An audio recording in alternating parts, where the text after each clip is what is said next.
Okay, hello. Welcome to the Eddie Conversation Podcast. My name is Eddie Vigil, and I am your host. This is episode number, what did I say, 36? 36, yeah. And joining me today is Kira Omans. Hi. Hey. Thank you for having me. Thanks for coming out. You're the first. Yeah, all right, great. You're the first guest in this new space. So really? It's very exciting. Yeah. It's really nice. I like it. Okay, thanks. Thank you. All right, so let me just summarize you really quick. I didn't actually... All right. When I think about you, you are primarily... You are an actor. Yes. And you do much more than that. I know you advocate on behalf of the adoptee community. Yes. You do stunt work. You do voiceover work. What else? What's other things? I'm also a dancer. I think you covered most of it. I model occasionally. I used to more, but now I'm primarily acting. And Okay. I think you got pretty much That's all pretty of them. Good? Yeah. Okay, great. So I imagine, I guess like the biggest thing that I was curious to talk about up front. Yeah. Before we jump into the more fun acting, is I want to talk about adoptees, and because like you've been posting a lot on social media and you've been getting out there, I guess like even for years too, like you've been involved with speaking. Yes. Like okay, can you just lay out for the people what it is you yes No. horrible intro to the question. No, not at all. Please. Not at all. So I started my advocacy in the adoptee community in about 2015 when I entered the Pacific Miss Asian American pageant. My platform in that pageant was intercultural understanding, and as a transracial adoptee, my family is white, my parents are white, my younger sister is white, and my younger brother is adopted from Korea, so I have a very multicultural family. So I really wanted to focus on that and draw more attention to that community, which is extremely marginalized even within, like, because we're a minority within a minority. Like, we're Asian Americans, but we're adoptees, so we have a very unique experience.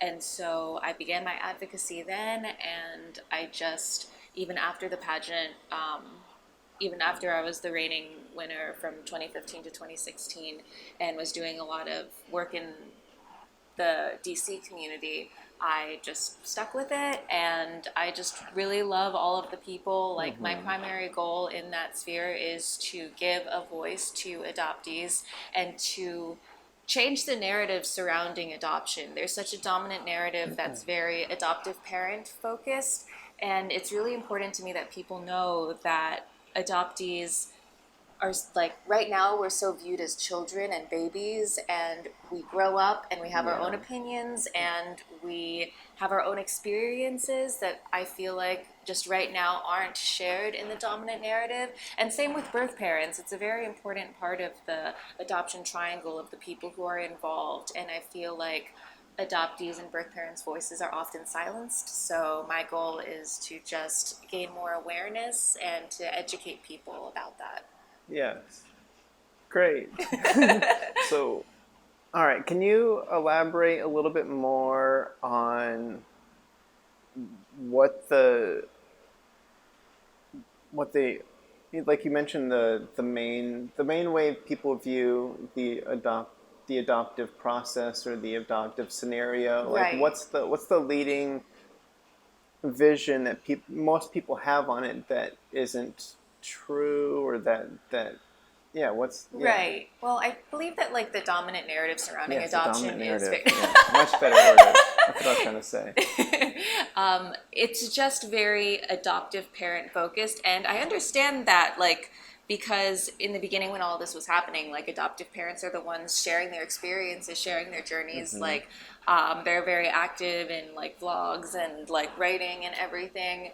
And so, like, from their perspective, like they are gaining a child, gaining a member of their family. So it's a very like joyful process all the way around. I mean, there are definitely struggles. I mean, you have to, it's a long process. It's like, can be very time consuming and expensive, and like there are social workers and lots of things you have to do. But for the most part, at the end of this, you will have a child and a new member of your family. And it's a beautiful thing in a lot of people's eyes. And that's not always the case from the other sides of the triangle. I mean, for adoptees, we are losing our birth parents. We're losing, if we're transracial adoptees or international adoptees, we're losing a culture oftentimes and are placed into this family that unless they've done their proper research, and my parents did the best they could with the resources that they had at the time,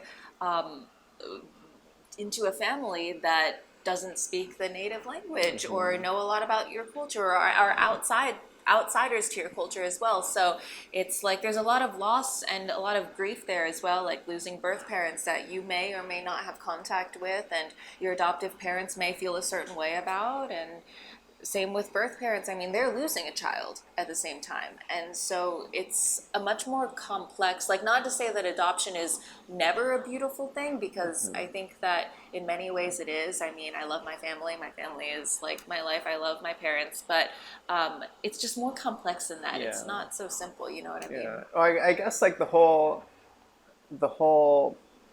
dream is that ideally everybody wins, and at the end of that process, right? Is like someone who wouldn't have had a home potentially, or the birth parents, their lives are like everybody's life across the board is kind of like better for the adoptive process, and like that's kind of like the dream. But I guess that, like you said, it's very complicated, and we are all human, and some are younger than others that aren't sure what's going on, so it's right complicated. And no, exactly, like what you said. I mean, that's the ideal, and like unfortunately it's just not always, it just doesn't always work out that way. I mean, I would say that like my adoption story would like be seen by many people as the ideal. Like, I'm very happy with my family loves me, and I don't know my birth parents' circumstance, but I was adopted at like the height of the one-child policy in China, and so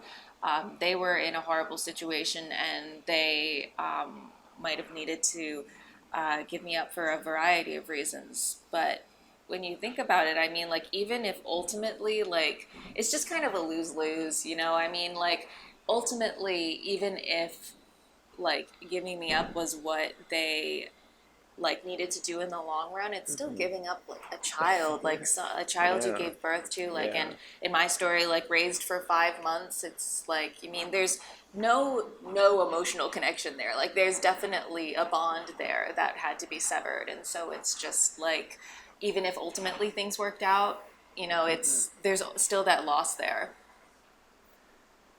Yes. Yeah. So, so I guess is the true ideal then? I don't know. I'm trying to. Okay. I was gonna ask, like, Yeah. is there a part of adoptee advocacy where there's some sort of is there any sort of message where adoption is of super last resort, that you don't want parents to have to go through for like the child's sake? Is that, or is there any, what are your thoughts on that perspective of the birth parents in that scenario? Like, how does I definitely think there's a balance. I mean, when I first was learning about all of these things and was just first being exposed to all these different ideals than I had been growing up, I was like kind of alarmed at the idea that there was so much advocacy for family preservation. But now, as I've come to like meet different people and hear different stories, I mean, and just because it wasn't an option in my case, doesn't mean that that's not like the ideal. Like, ideally, there are societal and economic and political like circumstances where people don't have to give up their child, and so obviously that's like the ideal, but that's like not the world we Yeah. live in. Yeah. Yeah. And so like adoption will continue to exist, international and transracial adoption will continue to exist, and in that world my ideal is just that adoptive parents, and also like as by an extension society, just that people are more educated on every person's like potential experience and what people could potentially be going through, birth parents included, you know, just like that more people are educated about the adoptees experience and like what we feel, and like the gaslighting that goes on to us, like because the narrative is so like adoption is beautiful. Anytime adoptees have like any kind of negative experience, we're told to like you should be grateful, or like you know you're being dramatic, like you should like you're in such a better situation and blah blah blah blah blah. And you know that's not always the case either. I can only speak from my own personal experience, but like that's not always the case either. Yeah. Yeah, it's like it's a very messy, complicated thing. Yes. All right. So, I mean, there's a lot to dig into there. Right. Right. No, I know it's also a lot. I mean, I'm like, yes. Let me just look at my notes. yeah, All no, right. you're good. You're good. Okay.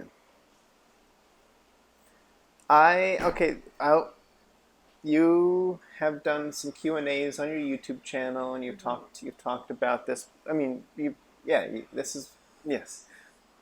So just to clarify, there is more resources for sure where people can educate themselves and get knowledge on the perspective of an adoptee.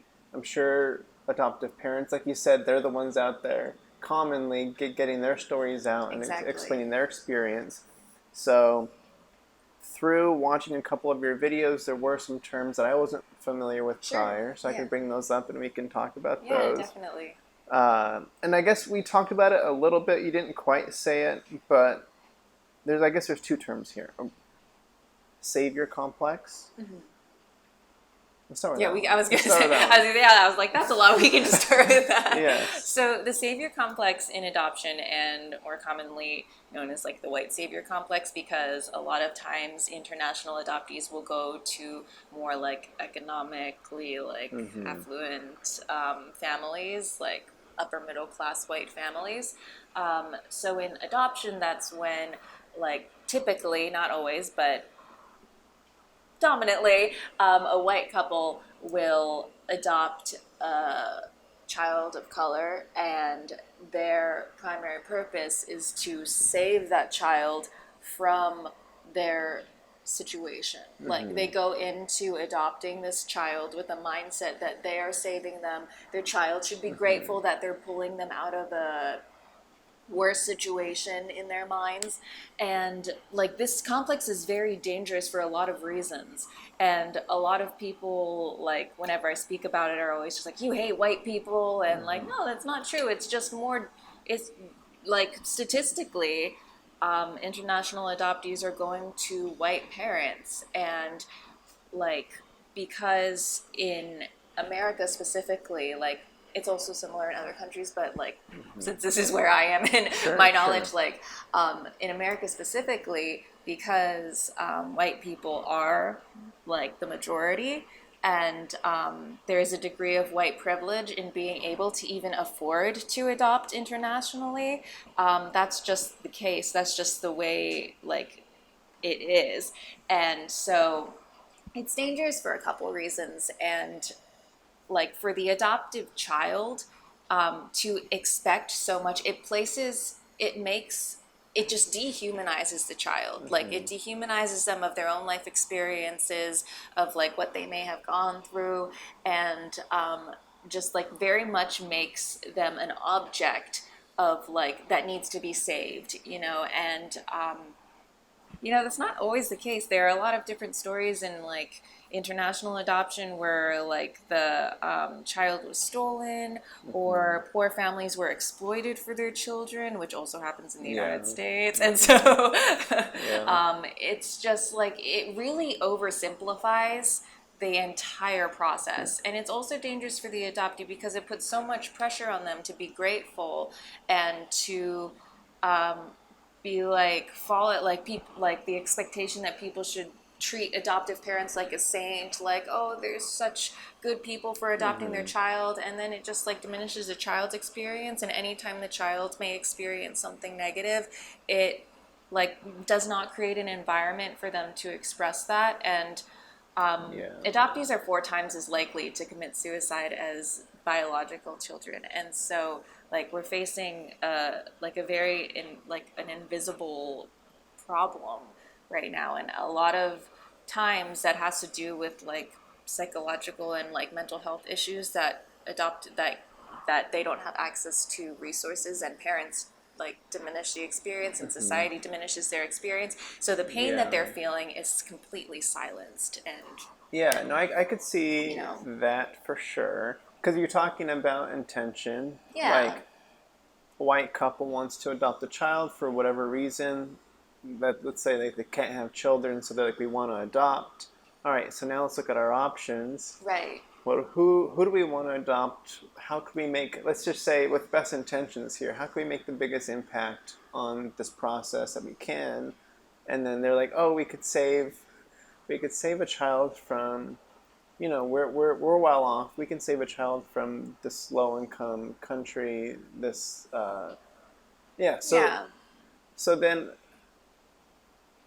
I could then see the issue that you're talking about, where they end up adopting a non-white child from a situation that they deem is less favorable. And then as they grow up, there's like this parallel universe that's always in the back of their mind. Exactly. Where, like you said, if there's a complaint, it's like, well, remember, Kira, what you could have, what you. Exactly, like you should be grateful, like you could be like an orphan in China right now, like that kind of thing. No, exactly. It's like that is difficult, yes. Yeah, it's a lot of pressure and a lot of just like dismissing experiences, and like a lot of toxic positivity. I could imagine, even with the best intentions, that being a super difficult process to navigate. Like, there's no way that's easy. I mean, and like the thing is that usually the white savior complex just goes hand in hand with a lack of self-education. And so, because I think that, I mean, I personally believe that like the reason to adopt is like because you want to like have a child and love, and it's like it is about the child and like loving them and having like expanding your family. Exactly, expanding your family, and like no matter how it comes about, like just being a parent in general. I mean, but then like you said, this all sounds so difficult. All right. It's a lot. It's a lot. So even with the best intentions of wanting the family, absorbing you in, and then not like just the best case scenario, there's still the outside world. Exactly. Which will then view that scenario as like, oh, you're just white savior parents, and it's like, no, it's not us. Like it's. No, I think that it's becoming like a more prominent conversation, but there are just still so many people who, like, even in my social media posts, like you said, like when I bring up the white savior complex, which is still a very rampant problem in our community, people are like, why is that so bad? Like, I don't see why it's such a big deal that they want to like save a child. And it's just like, well, it's because you're not providing the best environment for your child. And like, doesn't any parent want their child to grow up like intelligent and worldly and like understand the world in which they live, and to have that understanding of themselves? Because especially for transracial adoptees, like we are raised like white, like regardless of how well our parents try to educate themselves on our culture, like they are white. It's just part of it. And so white. they're white. Just they like can't change it. Exactly. And so it's just like a lot of times the white savior complex also feeds into children, like people of color, like when they grow up, just not being equipped to handle the racism and the way the rest of the world sees them. And so that also can create a lot of psychological damage when you go out into the real world and can't stay sheltered forever. Like yeah. Or people could just not be racist. That could be helpful. Yeah, definitely. It's a two-way street. Like you have to. Yeah. Yeah. So I guess like the only, again, talking best case scenarios here. For in terms of prepping, because you are of Chinese descent. Yes. So like your parents, let's just say, had made let's say they adopted you and made the decision to live in China for the next 20 years. Like that would be a whole different experience, of course, of them molding to you versus you molding to them. Yeah. Like that would be an interesting scenario. But that's a commitment. Yeah. Yeah, definitely. But yeah, no, that's because like that's what you're saying is growing up in America. That's kind of like you're brought up a certain way versus. Yeah, it's hard to inject culture that you don't have onto somebody because it's not the natural progression of. Right, and I mean my parents did, I think, everything that they could to give me a healthy relationship with my culture. There's just always that loss there, and that's not even anyone's fault. You know, it's just inherently part of the whole system. And I mean, because my parents did like a great job, I think, in terms of like exposing me to my culture. Like I took Chinese dance, they put me in Chinese school. Like it was important to them that I meet other like Chinese like children. That was my next term. Oh yeah? It is. Well, this was you guys expressed. It was racial mirrors. Oh yeah. Yeah, I don't know if that's a common term because you and the other guy, I didn't recall his name. Yeah, Matt. Yeah. It seemed like a new term that you weren't familiar with either. It was for us. Yeah. I mean, adoptive parents have said that to me, and I mean, had you heard the term before? No, I'm just like I was on the same boat with you guys. So. Yeah, I mean, I guess it's just like similar to role models, but like specifically of your like race, ethnicity, and so just like racial mirrors being like for me growing up, Mulan was pretty much my only racial mirror in media.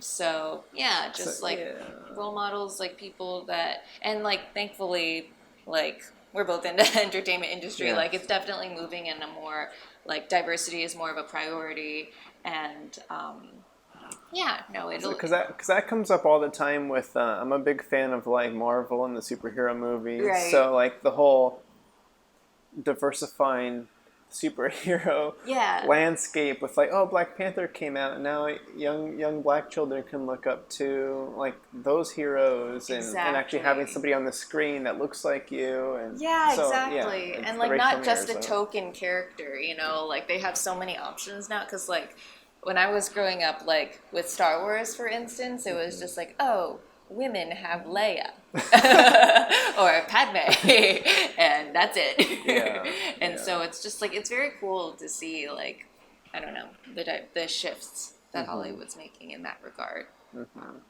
Yeah, I'm also a big fan of Marvel movies, so it's good to see that that's becoming more of a priority. Yeah. So speaking of Marvel movies, I don't know. I was gonna ask you because I know you've done like a movie. You did a movie review on your.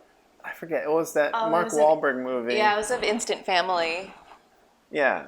So I wanted to get your opinion on. I'm sure we'll come back to. I don't know. There's so much to. Is kind of your thoughts on how the adoption process, or all that kind of plays in narrative work. Right. So, I was even just thinking this morning on like what examples there are. And this is like super way different for sure, but it kind of came up in, I don't know if you've seen Black Widow yet. I haven't, no. Okay. Sorry. No, but like you're familiar with Black Widow, I'm assuming. Yes. Because they're like Russian agents, they're Russian spies, right. And like they have this family unit where they're not actually family, but they've been like taken from. I see. Like the children are taken from their families and raised in this like Russian American fake family. So there's Scarlett Johansson's character. I don't want to spoil anything. Yeah. It starts off with the flashback, so you get to see them as kids, her and her sister, and the whole "this isn't my real family" plays very heavily into the story, which you can't comment on because you haven't seen the movie. No, I'll definitely have to check it out though. Like, it's really interesting how I feel like now, because I have such a more critical lens on adoption, it's weird to see those like certain tropes. I mean, like, I'm definitely a fan of like the found family trope, like where, and that's in a lot of different movies. I'm thinking like Found family trope. yeah, just like you're not biologically a family, but like by the end of the movie or TV show, like all these people who've spent this time together are kind of like their own kind of family. Like it's a sitcom-y trope too. But yeah, I was thinking of like Queen's Gambit. There's an adoption. Yes, I was gonna bring that one up. Oh, too. were you? Yeah. What's your thoughts on that? I mean, I think that it shows a lot of it shows a darker side of adoption, but a very realistic one. I think that they do a really nice job of like going into a lot of issues that the kids may face, especially being adopted at an older age, where they like they have very much internalized like what's going on around them. Like I was adopted when I was less than a year old, and I still have a lot of like views on and like emotions that stem up because of that. But like especially for older kids, like in Queen's Gambit, it's just like there's a lot of heavy things that impact the rest of your life because of that, and I think they do a really nice job. I mean, it's just a great show. Like it's very well done. Show. Yeah. Okay. All right. Yeah. Yeah. What did you think? Did you enjoy it? No, I very much enjoyed the show. I was trying to think about because in that one, because that is an orphanage. Yeah. So we get to see her. I forget. I feel like we only see her at two different. We see her at two different ages there because she was there for so long. And the whole like kind of sedating the kids with the drugs, and I guess that changed. And I mean that changed in the show too, where they would give them the pills, and then I guess the law changed that at some point. So there was that, and that was interesting. But yeah, just the same weird stuff of like, I guess in that perspective, just watching how almost independent you have to become with just dealing with this weight of having somebody pick you out of this lot. Right. It's kind of like a whole weird deal. But it's a very the system is very complicated and like broken in many ways, but I think that we're starting to move in a good direction. You know, a very random franchise, but one that I feel I have seen many times in adoptee groups is commonly accepted as like a really beautiful example of adoption is Kung Fu Panda. Kung Fu Panda. People really are like, it's been a really long time since I've seen all of the movies. Like I only really remember the first one, but I remember the second and third one being good. I just think it's so. There's three of them. Yeah. Okay. All right. I don't remember the second and third one as much, but like people will pretty like once every couple of weeks. I feel like it recirculates in adoptee groups, and people are just like, Kung Fu Panda is really well done, like in terms of adoption for kids. Yeah. I don't really remember it very much, but that's a. So you haven't gone back, even with all this praise, you haven't gone back to watch it to see. I haven't. I just sure. I should. Maybe I should. I've only seen it once. I don't really want to see it again, but it was fine. But I don't even recall that being a storyline at all. Is there? I mean, just like he's the panda and his dad's a duck, and I think that like it goes into it a little bit more in the second and third one. I think in the first one it's more just like. It's just very comical because like his dad's just like a sweet little duck. And because you're just playing it as a kids movie where it's just cute that all these animals are just like, oh yeah, this is we don't ask questions around here. That's my dad. Right. That's my mom. But we don't like. Wait, kids don't think about that normally. Yeah. So I guess I guess does, they delved into that in the sequels. That's interesting. Yeah. He was adopted the whole time. Wow. Surprise! Wow. I just, because there's always, like, in those kids' movies, I could imagine, like, the stork playing a part where it's not even, like, an adoption. It's just like, all right, this was the baby you were delivered. And it's like, wait, that's the wrong one. Because storks mess up sometimes. I think there's a lot of cartoons where that happened. Right. Another movie I was thinking about, it's actually a TV show. I don't know if you've read this book. I read the book. I didn't really watch the show. It's Little Fires Everywhere. Oh, Hulu. no. It's a Hulu show. Is that the one with Kerry Washington? Reese Witherspoon and Kerry Washington. Gotcha. Yeah. I have not watched it all the way through. I've seen like a little bit, but yeah, where is that? I don't know. The book, I couldn't watch the show, but the book was beautiful. Yeah. What was the question? Do you want to know? Oh yeah, no, I was just curious about your thoughts on that. Okay, so I guess just for the people listening, I don't know how much do you know the story enough to summarize it, or you'd probably do a better job of it. Like I've seen the previews and the trailers, and I watched a couple clips from it. Okay. Yeah, not even a full episode. All right.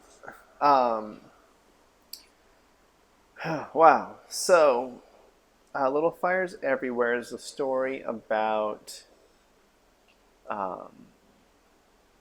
What is it about? Okay, it's primarily centers around. It's not even centered. Okay, there's a family that moves there. That has nothing to do with it. I'm doing a horrible job. It's like these women and their sons have right? Like their sons have a problem, and that kind of intertwines their life, isn't it? So in terms of, I think it's the daughters. Oh, okay, gotcha. Regardless, the story kind of comes. The dramatic section of the story is there's a woman. I forget her nationality. I think some sort of Asian background on her, and she works at the local like restaurant or something, and she's kind of in a bad situation, and she gives up. She leaves her daughter. She leaves her baby at the fire station, and she doesn't tell anybody that she did it. Nobody knows. So now the story comes down to this baby is going to be adopted by this white family, and the book dives very much into that family for sure, where it's like you get to see the process of this woman's had miscarriage after miscarriage after miscarriage, and the doctors have finally told her that you just gotta stop. You cannot do this one more time, and it's going to be really bad. So they decide to look into adopting, and this baby, like they've been trying to. They've gone through the process. Stuff usually falls through near the end of it, where the family changes their mind, or someone else swoops in, or I don't quite know how it works. But regardless, they had issues trying themselves. They had issues going through the process, and then this baby lands in town at the fire station, and they say that they're happy to take the baby in and watch over it until everything gets sorted out or something. So they're trying to go through the process of adopting the baby. Through that process, the woman who gave the baby up, her circumstances have changed, and she can now afford to sustain herself comfortably. Like it's been maybe 7 months or something. The baby hasn't grown that much, and this woman's like, I changed my mind. I want my baby back. and the story kind of devolves. It kind of goes from there with the family doesn't have the baby yet. This woman's changed her mind on giving up the baby. The state owns the baby because it was left on the fire station. So she gave up her right to her own child. So it comes down to the debate on who gets the baby, the book does a great job of exploring that, and you feel for the family trying to adopt. You feel for the woman whose circumstances have changed. Yeah. And the whole town is getting involved, the news is getting Oh, involved. boy. It turns into this Oh, whole jeez. public debacle, and they go to court. They see, all the interviews, and are you fit to be a parent, and where is the baby going to do best? Like all this kind of weird stuff. So, Yeah. Wow. so I'll definitely have to check it out. So book over TV show, you say? 100%. Okay. This is like the TV show felt like it was over dramatizing the scenario, where everybody's in heightened states of like Right. soap opera, I over the see. top deliveries, and I'm just like, the book was so much more nuanced. Okay, yeah. So, Okay, definitely. coming from the directing side of things, I'm Right. like, I would have taken a different direction, but No. I could see why. I mean, it's easy to dramatize. Yeah. No, I mean definitely, but I really appreciate that you like can appreciate the nuances of like the characters and the situation that they're all in. So, okay, next on my reading list. Yeah, do it. But I don't know. Even just hearing about that scenario, I don't know. It would be hard to imagine that not being a more common occurrence that happens with people changing their mind, even like years later, and trying to find their child again to reconnect. Like that's Yeah, it's a very complicated situation, and I know that in domestic adoptions, birth parents are more often in the picture. As opposed to like international adoptions, it just gets like really tricky, and yeah.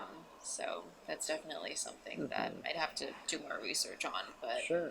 As to like how often that happens, because I'd be curious if it did, Yeah. because that's really heartstring. Like they're very complicated. Yeah. So I'm not going to spoil the ending, but it's a great ending. It's a great ending. Okay, I will it. definitely check it out and get back to you. Yeah. Please do. Yeah. I don't know if the TV show ends like that, but Okay.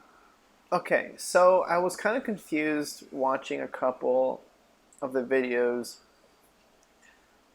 where I couldn't tell on if it was being referenced that being an adoptee was a disability, or if it was looked at as a disability, or if the topic that's not a thing, right? No, Okay. no. All right. I was kind of confused. I felt like that was maybe I was just listening wrong or something, but Yeah, no, I definitely would not describe it as being a disability. Okay. It's a marginalized group for sure, but there's some crossover in that there are a lot of children who are adopted internationally who are disabled, okay. and that's like another prevalent problem is that those children are often like this is where also the white savior complex ties in is like this very affluent couple will adopt a child with disabilities from a different country or maybe even domestically. I'm not really sure what the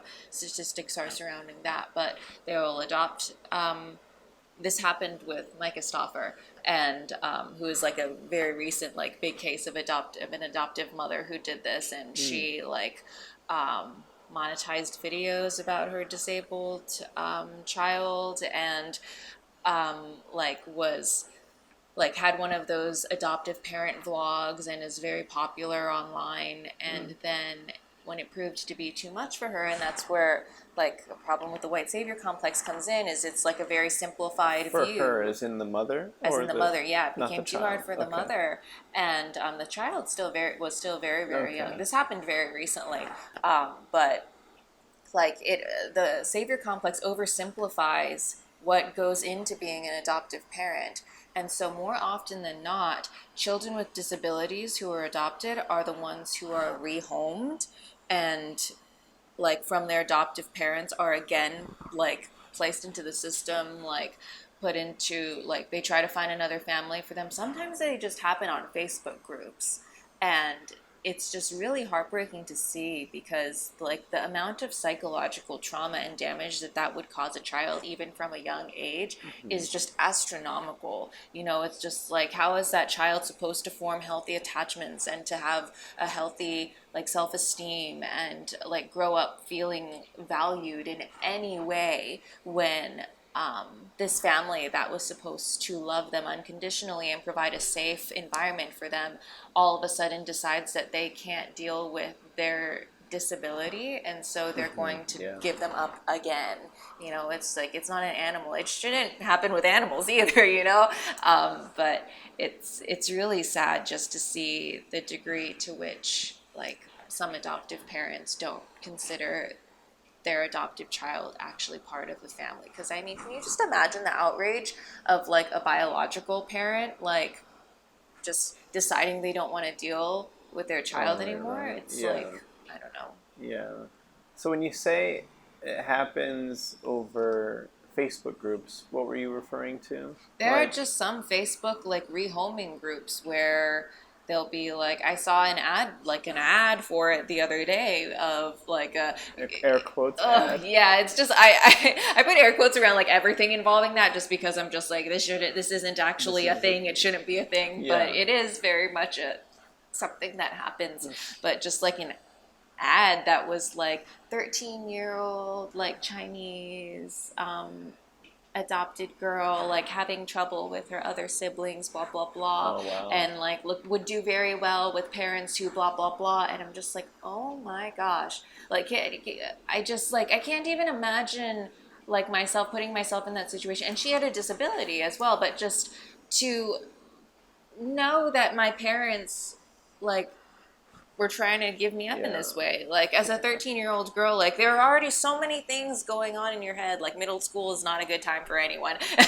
And, like, just to have that on top of that. And it's just like, having issues with your siblings is a thing. That's just, like, part of being a family, and that, like, that was the issue that they seemed to be struggling with. And it's just like, well, yeah, now you very much view this child as an outsider in your family who's coming in and creating issues. Like, sometimes siblings fight. That's just a thing. Sure. But yeah, no, it's That's really crazy. Yeah, it's really weird. And I don't know if you had even heard about that before, but it's just something that was brought to my attention, and it's just so wrong on so many levels. Just the rehoming on Facebook. So, okay. Because, like you said, so it's not. That is not something. I understand the aspect of this is something we don't want to happen. Is that something that is legal? Like, I'm not entirely sure. So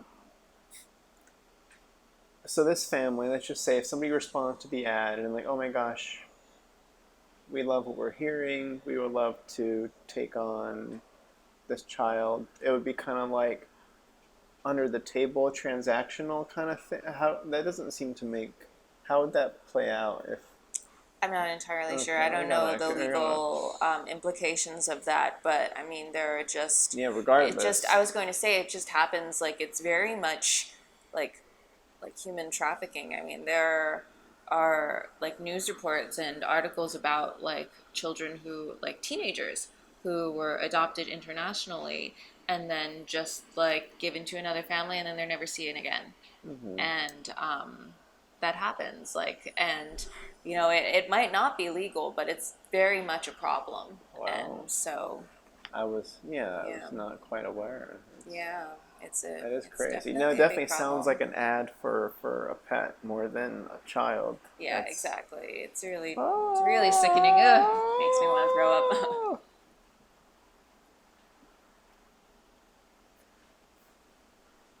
That's okay.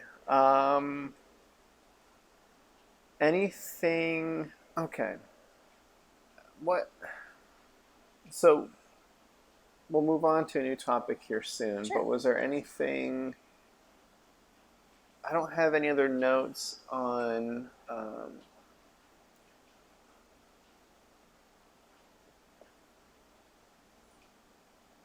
So I guess to reiterate the importance of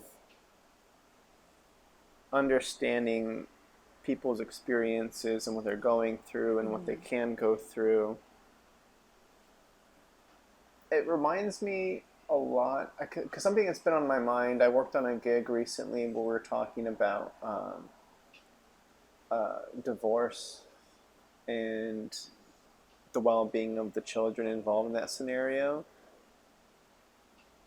So I know like children in the family setting, like I've been blessed enough to where like my parents are still together, and so I never had any experience with parents that weren't biologically mine, or my parents divorcing and having to travel between different states, or like all that kind of stuff. So I guess I'm trying to figure out a nice succinct way of buttoning up that topic is, what is the most important thing to just keep in the back of our minds with, I guess, adoptees? Or I mean, I would just hope that people would be open to learning about another side of adoption, that they're not so taken with the adoption is beautiful narrative, that they're just open, like have open minds and open hearts to learning about other people's stories and other people's experiences, because that's the only way that we're ever going to create meaningful, sustainable change in the system, is if we have like public support and public understanding of what's going on, and then we can garner traction in like the legal systems and in agencies to create an environment that just says certain things are not okay. And so hopefully we can all just like learn and grow together and create that change to make it a better system for the children. Oh, that's great. Yeah. So I was going to say, what we could actually end on with that is some nice, very simple answers for folk, just either nice reminders or something that I'm sure many people don't think about, is the person-to-person interaction of when you meet somebody that mentions, oh, I was adopted. I know you have a video of like the 5 things not to do, or 5 things not to say, or I know there's the things of like, I don't know, there's questions that people ask based on like ignorance and curiosity, where they're kind of just like stepping over the line on trying to dive into these very personal things. Right. Just that like every adoptee's experience is super different, you know? I mean, some people like myself are more comfortable sharing aspects of their story, but other people might not be, and might have a lot of just like it's just a personal choice. It can be a very private thing, and so I just think that ignorance comes from just not understanding that like that's a very personal part of your life. It's a very personal like relationship that you have with your adoption story, and some people haven't like fully explored that, or might be uncomfortable, or just like it's just important to be sensitive and empathetic to how you feel the other person is responding to you, and not asking questions like how much did you cost, or like why didn't your real parents want you, like using real parents as a term for biological, or like first parents or birth parents are terms that are more are less loaded. So just being sensitive, and if you actually want to learn about adoptees, there are lots of great resources to do that, as opposed to badgering someone with questions that they might not want to answer, because just because they're adopted doesn't mean that they are a spokesperson or like have any responsibility to feed your education. Yes. Yeah, so I guess let's try not to approach it as a fun fact. Right. It's very much a life experience, a life story, a life journey, and not always a happy one. So exactly, that's a good way to put it. Like, not just a fun fact about. It's like, someone. oh my gosh, you're adopted. Tell me. It's like, no. It's not a. It's nope. Yeah, and some people might feel differently, but I think if you just like go into a conversation of just like being sensitive to the fact that it's not a fun thing for everyone, some people may feel differently, like I said again, but just to have that empathy and sensitivity surrounding it. No, just like any human to human interaction is like, feel it out, gauge the responses. Exactly. Use your intuition there. Right. I mean, smart people. Exactly, like you mentioned, like with divorce, like you wouldn't want to go into just someone's like family's business in Yeah, that it's way, like, oh, your right? parents were divorced. Like, how did it? Yeah, why? You know, like, why did they do that? Or blah, How blah, is blah. that? Do you Like, have how to? did that affect you? It's like, that's not. Maybe don't ask Yeah, things like that. that's tough. Yeah. That's tough. Okay. I'm still trying to work on my segue ability. I've got nothing here. So jumping on, let's talk a little bit about acting. Yeah. I think we talked. It was off camera. I think you were saying that you used to do. Well, no, you said it in the beginning. Modeling. You transition more to just. You've been able to Yeah. focus more on the acting specifically, Yeah, I but definitely started off like wanting to act, and modeling was kind of like after I won the pageant, I was like, okay, this is another thing that I can do. But yeah, I've always like acting has always been like my primary interest and primary career goal. okay, Yeah. all right. So that's the dream. Yeah. Acting is the dream. Okay, just to clarify. So, uh, let's talk because you're multi-talented. Got a lot of stuff, a lot of tricks in the bag, is how I'll put it. So, how did you grow? Are you from LA? I'm not. I grew up in Alexandria, Virginia, so just outside Okay, of DC. okay. And then, if all right, so how? I'm a big fan of timelines and seeing how stuff plays out. Yeah. So, acting was always something that you wanted to do, or when did LA in the back of your mind like start like moving to LA?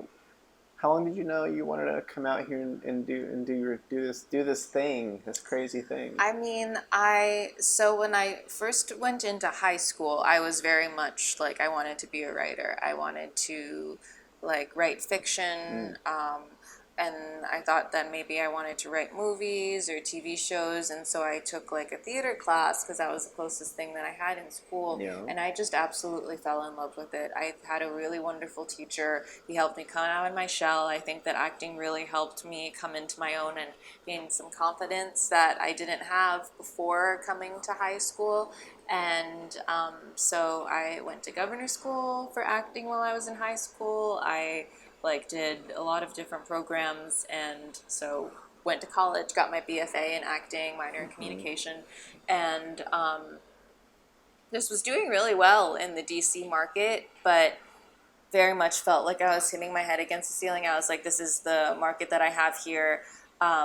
It's a great market. Like, I love DC, but I just knew that I wanted to challenge myself to like the absolute height of my ability. Like, that's always Sure. something Sure. that like my parents instilled in me since I was very young. Just like always take the high road, never take the easy way out. Like, I don't know, I'm like, I never get too comfortable. And so It's a blessing and a curse, I'm sure. yeah. Yeah. I mean, I'm sure that you have your own experiences, No, like it deciding sounds, to it do sounds directing. very similar. Yeah. Yeah, and so I moved out to LA like almost exactly 2 years ago, Okay. and I had debated which city I wanted to be in, but I came out and visited LA.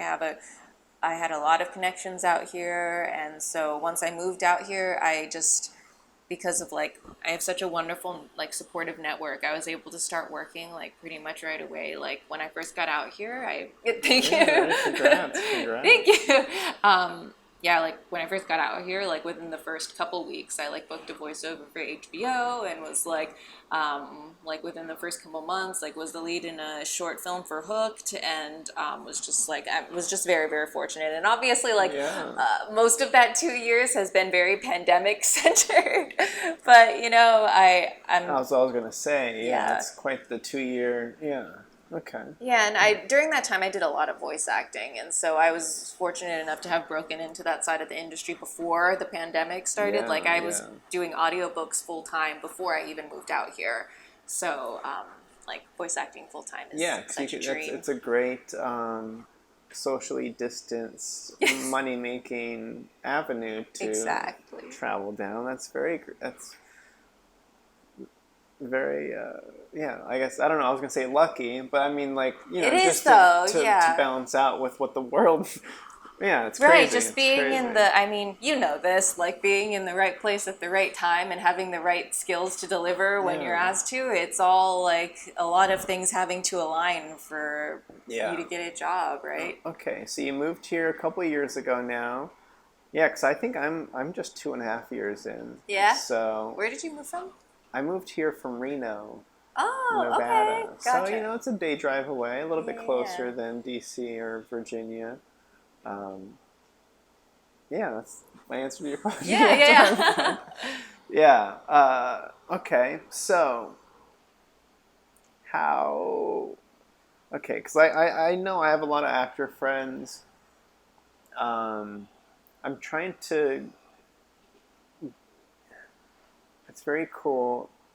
It's not a common story that I've heard. I'm sure you've probably heard this too, where getting to LA and then having the work right, that soon after is not a common experience. So, how did you mentioned that you knew people already, and how did you develop connections from the distance to be ready for the move, or how did you coordinate all of that? Right. So I had a manager in the DC area and a wonderful agent, and it was very much just once I began to voice to people that I wanted to move to LA, there were people who I had just who enjoyed working with me Mm-hmm. and like thought well of me and wanted me to succeed, who were just so generous. I mean, yeah, and like just connected me with people out here. My manager connected me with a manager out here who Mm-hmm. got me agency meetings, so I was able to get signed to a wonderful agency. I'm with Avalon Artists Group, like pretty much like within a couple months of being out here, and was getting auditions. Mm-hmm. And that, like, my agent connected me to a manager, and so now I have like this team working together, and I've just been able to um, since the pandemic and since things have been opening up again, been able to audition pretty consistently. But Mm-hmm. I mean, another person who was like really instrumental to me was Randy Thomas. She does all of the voiceovers for the award shows. She's the one Mm. being like, "This is the 73rd annual Oh. Oscar ceremony," like, Okay, yeah. and so she was really wonderful to me. I had met her because of a contact I had in Virginia who just put me in touch with her. I got coffee with her. Like, she's been a wonderful mentor to me, and like so generous and with her time. And I'm just so appreciative to her because she's the reason I got the job for HBO. She is like just been a huge inspiration for me for my voiceover career. So yeah, Mm-hmm. just having the right people in No, my that's life. great. That's great. Yeah. I think the important thing to take away from that is there's a couple of things that I take away. Yeah. Is there is the voicing what you want. I want to move to LA. This is what I want to do there, and then if you have the right people around you that you're ideally telling this to, they're more than happy to try to help connect some dots and help you along the journey because they believe in you. And then the follow-up takeaway is, of course, following through with not just saying I want to go to LA, Right. but actually making the move, because I know that a lot of people, like, it's kind of a weird thing to balance for sure, where it's like you want to help people, but it's hard to gauge how much to help until they make the next jump, because it's like, all right, great, I can connect you to this person, but you kind of have to be there to capitalize on it. So. Exactly. Yeah, exactly. Like being there to deliver and also like being the person that they say you're going to be also I think is part of it, you know? I just like if that makes sense, just um like if you have a good reputation with this person, like being able to show that when you meet the other people, and so like they also want to help you and Do like you have any tips? grow with Do you have you. any tips on that? Oh, I have one. I mean, just like, um, I guess just like you said, following through, being a reliable person, like everything that would make you a good person to work with, you know, having a good attitude, like having the soft skills, like being on time, being able to like at least for actors, like being off book and like being easy to work with, being able to take directions. Like, I'm sure things that you value as a director, you know, just like having all of those skills in line so that if you are recommended to someone by someone that they respect, making sure that that relationship and you cultivate like a positive environment, you know? Yeah. Yeah. That's great. I was going to simplify that a little bit. Yeah. That's kind of like a half joke answer, but like I was going to say the best way of going about all of that is just like developing yourself in this nice, I guess, like just be yourself. Yeah. Learn to be authentic, so and harness who you are, so that way no matter who you get in front of, it's just like, this is who I am. Yeah, exactly. And as long as the person, the people that are connecting, the people that you're connecting to, if you're authentic with this person, they recommend you to this person, you're authentic. Like if you just, I don't know, consistency in thyself. Exactly. I don't know. No, exactly. I completely agree with you. Yeah, consistency is key for sure.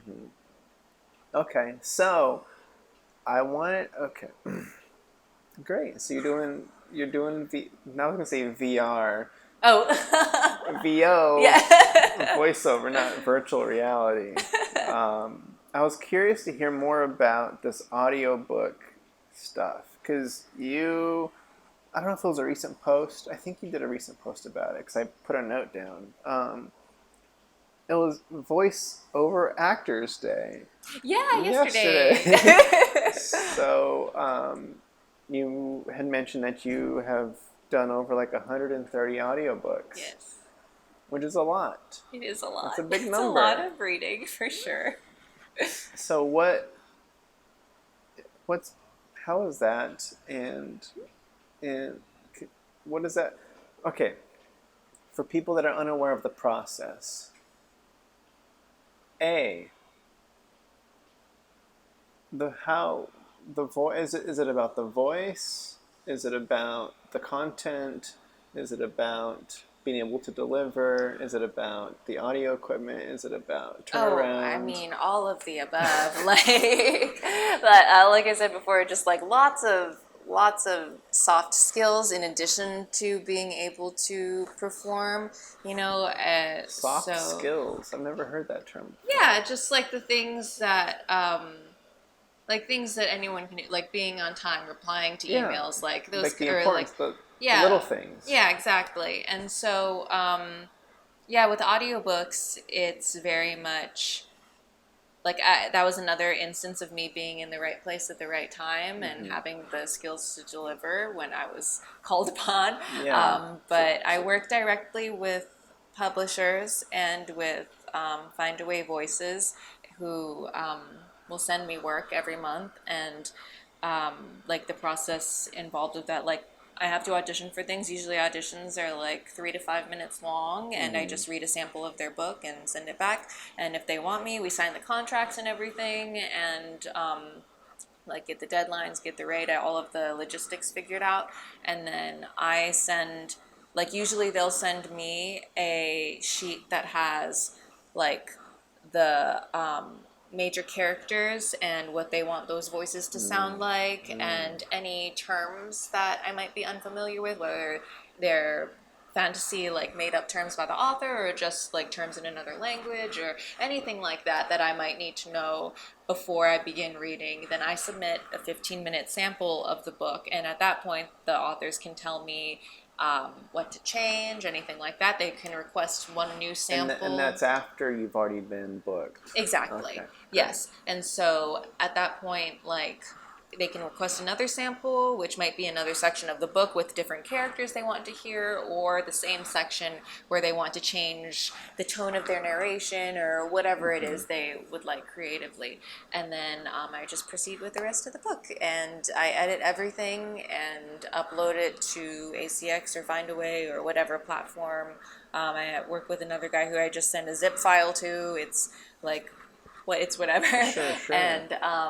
And then that's it. And then it's Audiobook, done, and it's up. And then I'm rich. Okay. So how did Okay. What is your... How does... What is your... This is a vague question, Yeah. but what is your biggest takeaway from the experience of voice, of doing the audiobooks? Like, what is... Do you... Yeah. Like takeaway with That was like... too vague. Oh, no. No, you're fine. In terms of like... let's just say... I guess the process in general... I don't know if... Do people review your voiceoverness, or maybe like what the keys, what the consistent thing that everybody seems to want from your reading, or I don't Oh, know. I see. I'd be curious to know that myself. Ask the authors who listen to my auditions. But There's plenty to ask here. yeah, I mean, I think that I have decent level of equipment. I try to have a lot of energy in my When you reads, say equipment, and I have a like my mic okay, and you're not pop talking about filter like your and my... lungs and your Oh. vocal range. Okay. Yeah, no, I was talking about like physical like Yeah. equipment that you need to record. Yeah. But yeah, I think that like I definitely try to bring a lot of energy and life into my reads. Like it's obviously an audiobook, so it's not voice acting, it's not or like it's not character animation acting, which is very different where it's just like all out, like you're fully in it, whereas with audiobooks you're juggling a lot of things. You're juggling the narration and the different characters and the tone and the pace, and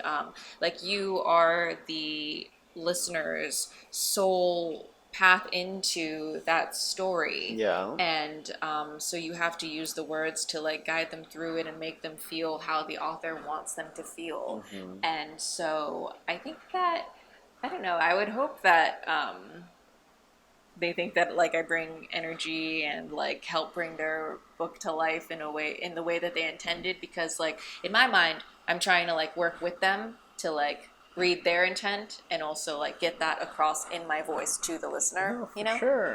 I mean, in a way, it sounds like an actor-director relationship. Yeah. Where it's their story, literally, Mm-hmm. and you're just doing the best you can to bring it to life. It sounds great. Yeah, no, I mean like because you work in a lot of different areas as well, Yeah. like behind the camera and like from a director's perspective, I imagine that like I mean you are juggling a lot of different people's visions and things like that all of the time. Yeah, 100%. So it sounds, yeah, okay. Easier than your job. So I was going to ask about how has it impacted your reading?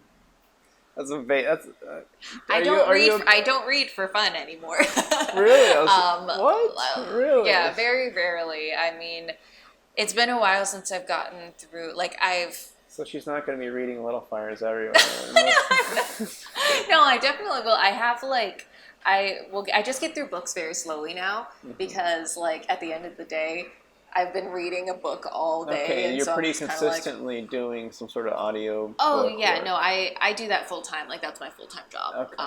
And it was That just makes really sense, nice. then. Yeah, because I can just be flexible, and if I have a shoot, Yeah. I don't have to worry about calling out or anything. Yeah, I mean that's how I can be too. Where like I know I have stints of, because I write screenplays as well for stuff I want to direct. So like I have a co-writer at least, but like we'll have like deadlines that we set for ourselves, and if I'm script supervising, I have to read other people's scripts to break them down and blah blah blah. So if I'm writing my own stuff or having to read through other people's stuff, and then I'm like I don't really want to sit down and read this book today. Like Right. I have. Last year I set a goal for myself for half an hour of reading a day. Oh, 'Cause that's great. Yeah, it's less than you. Yeah. But I was not a reader for most of my life. So I was like, you know what? I've heard too many stats about reading being good for you. And I want to instead of like traveling the world, I'm like, this is a nice in between of escaping and getting other perspectives without doing that. So, regardless, I have my half an hour a day, but then there's the days where I'm doing reading as work, and that kind of kills the excitement of the reading for leisure because then it turns into work. Yeah, exactly. We just got to power through and read for fun anyway. It's Yeah, my I know. thing, but No, I you read more than I do. So. Well, I definitely have been working through. I just get through books very slowly because I'm always working on like my like on a like reading for pleasure book. I just get through it so slowly, and Like that's like when what? it's nice to be on How set. slow are you talking? You read you read so infrequently it takes forever. Right. It's just like being in a certain mood because like for a while, which I should get back to, but I was reading right before I went to bed instead of like scrolling through my phone and trying to figure things out, and so that was kind of good because it was relaxing. Rest those eyes for sure. Yeah, Too definitely. much screen time. I think it's just very much like when I'm in the mood because some days I'll like really push myself and like do a lot more recording. Then other days I'll just be like, okay, I have a couple of other things to, like I have to memorize a script or I have to do a self tape or something like that. And so I get less recording done, and then I maybe feel like reading like for pleasure more, and so it just kind of depends. Sure. That's when being on set is nice because like in between scenes I'll just like I usually bring a book to set just in case. Yeah. I never get to my books on set, but Oh well, you're I'm in a different like, capacity. Yeah. You get to sit around more. Okay. Yeah, I was also curious because you mentioned writing was a thing that you were in your earlier days. That was something you were looking to either. You didn't really mention pursuing writing, but you enjoyed writing. Yeah, before acting, that was what I wanted to do, but I was also very young and didn't really know like what path what the I was options like. were. Yeah, exactly, and that's something that I'm still very interested. I mean, I write a lot of autobiographical essays and articles on adoption and things like that, and I mean, I've definitely written a lot. I just like haven't really journeyed into the publishing world at all. That's just not something that I can devote my energy to right now with my acting career and stuff, but it's definitely something I haven't closed the door on. So it sounds like you're writing in prose versus like screenplay. Yes, Okay. yes. It's either like I either write fiction or I write like novels specifically, or the essay. Yeah, articles. Because initially, when I don't know where you mentioned it, or if you mentioned it on this. I'm confused now. But you had mentioned that you had written an autobiographical, like almost not like a life story, or maybe it was. So when I heard you say that you were writing a story about yourself and your experiences, I imagined it because you're an actor that you're writing it for the screen, but it sounds more like you're writing it for more of the novelistic side of things. Yeah, exactly. No, I haven't actually, outside of like screenwriting classes I took in college, I haven't actually written anything specifically for the screen. Everything I've written has been like articles or novels. Yeah. Okay. So then my follow-up question is, all the audiobook reading you do, how has that influenced your writing? Oh, that's a good question. Oh. Look at that. I think that I don't know. Because you're a writer and just like reading other people's work, you just are always learning something about like what you like and what they've done, or what you didn't like and what you would do differently.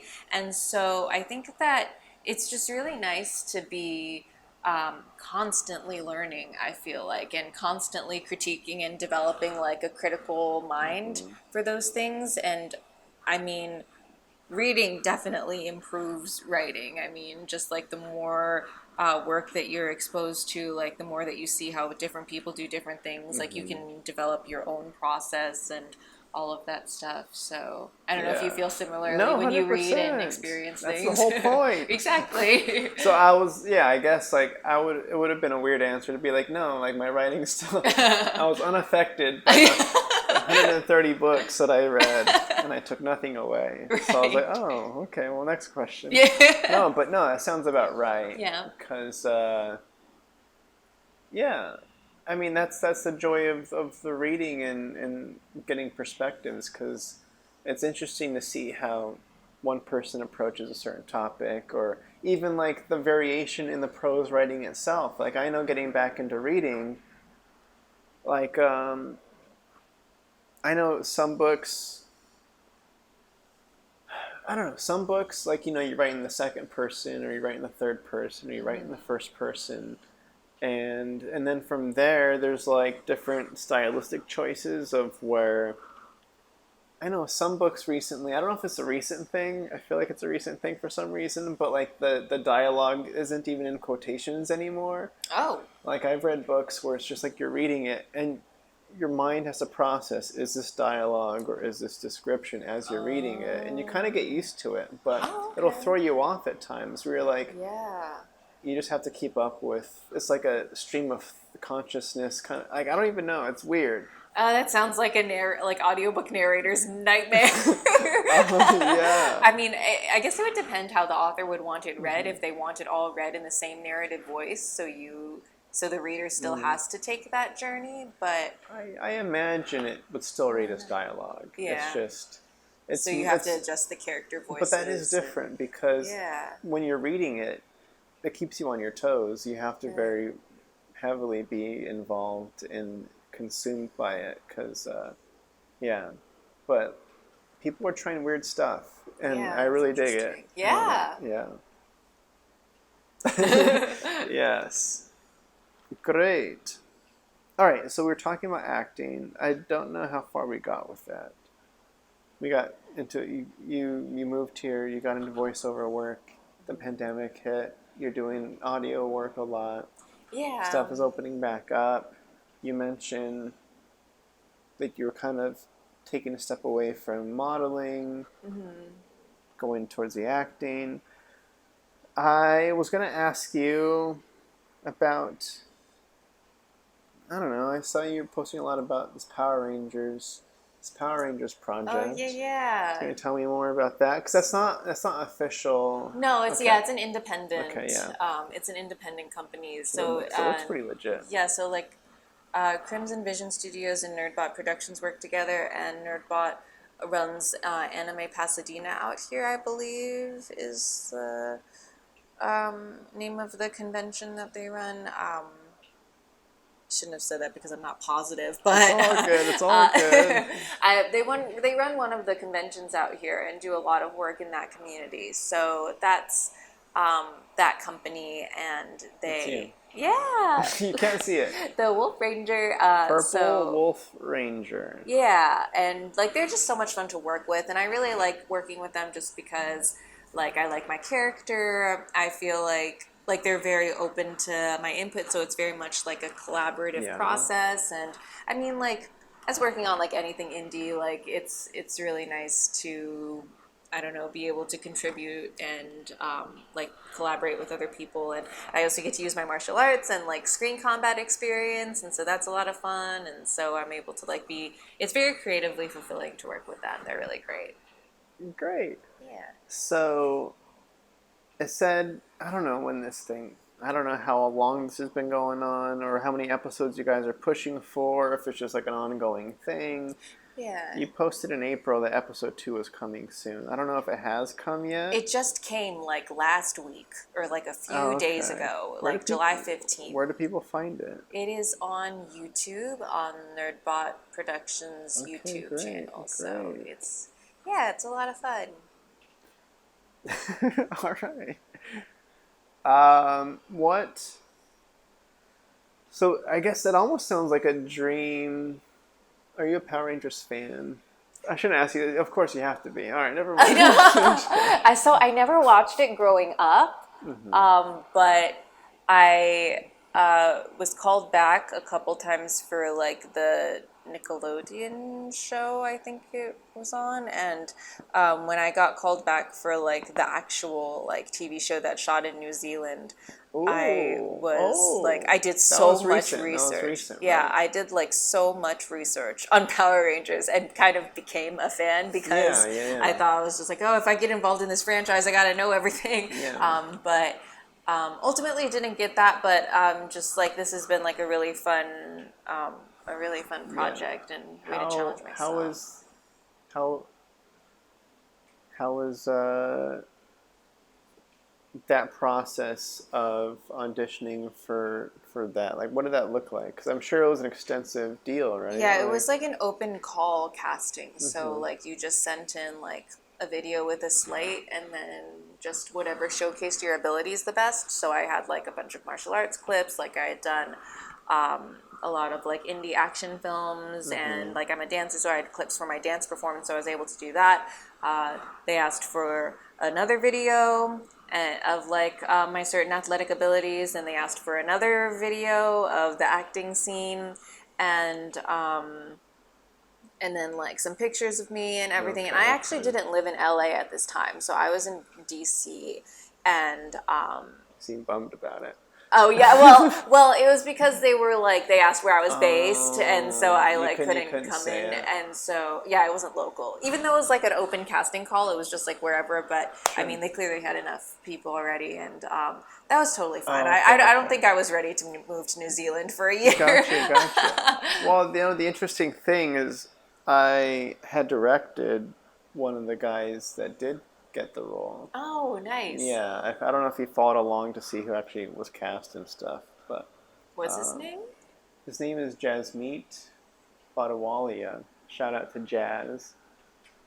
He's from Reno, Oh, and okay.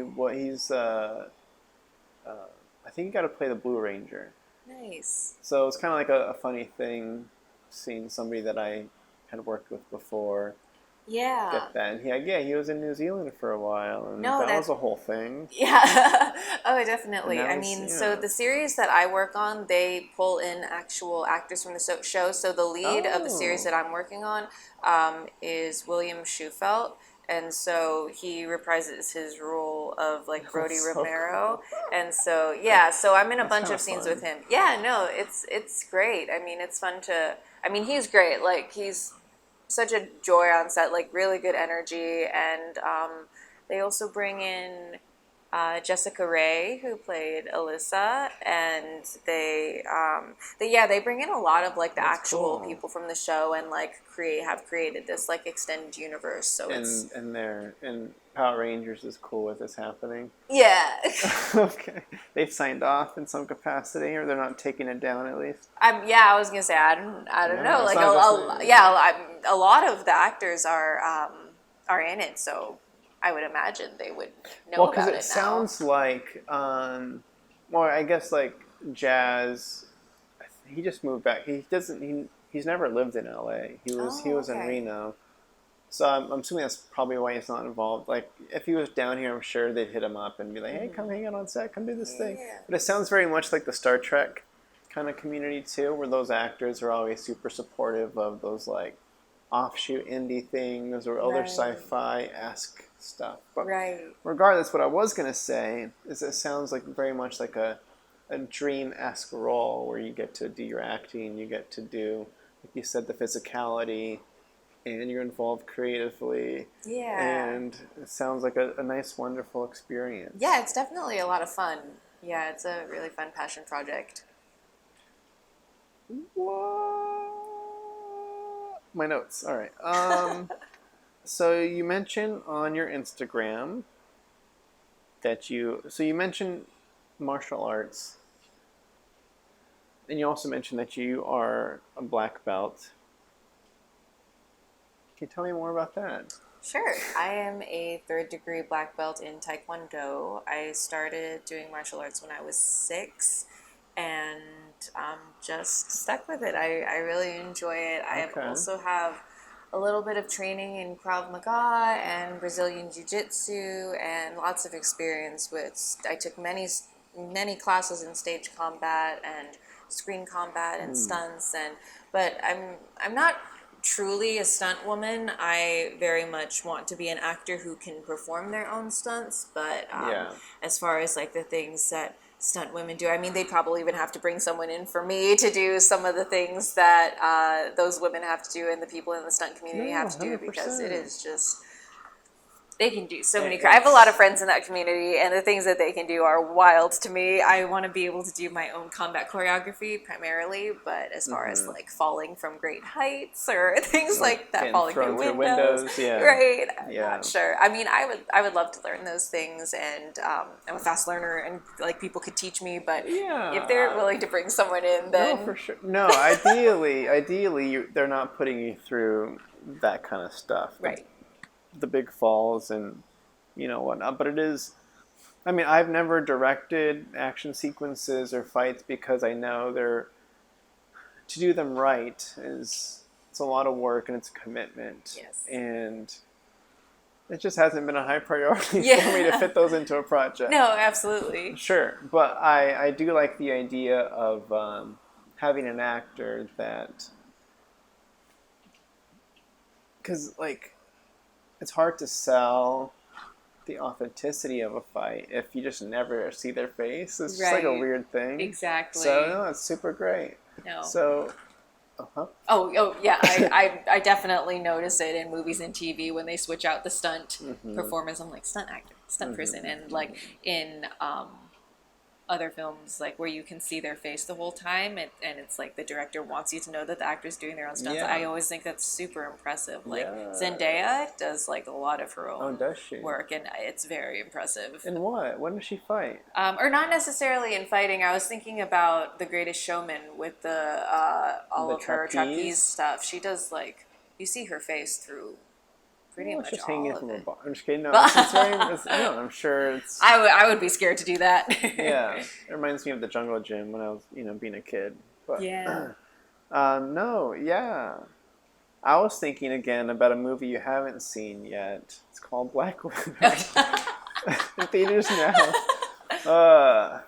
Because they have, there's a lot of women characters and women spy fighters, and so there's just so much. And then Florence Pugh and Scarlett Johansson have a lot of hand-to-hand combat in there, and it's weird watching it again from like the almost more of like the script supervisor's perspective on, or even the director's storyboarding. I don't know, just where you see the fight, and then they have a lot of close-up interactions of the face, so you can like really get in there and see see the beats of the emotion in the fight.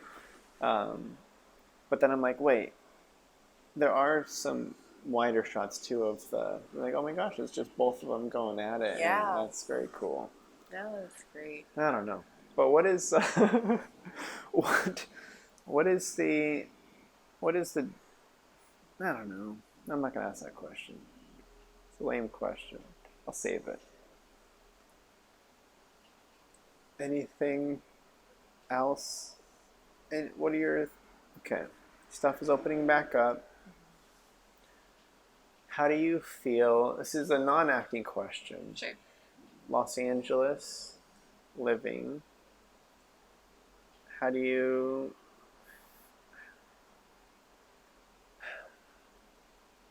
Today is the day that LA County is saying psych with the masks. So how do you feel about all that?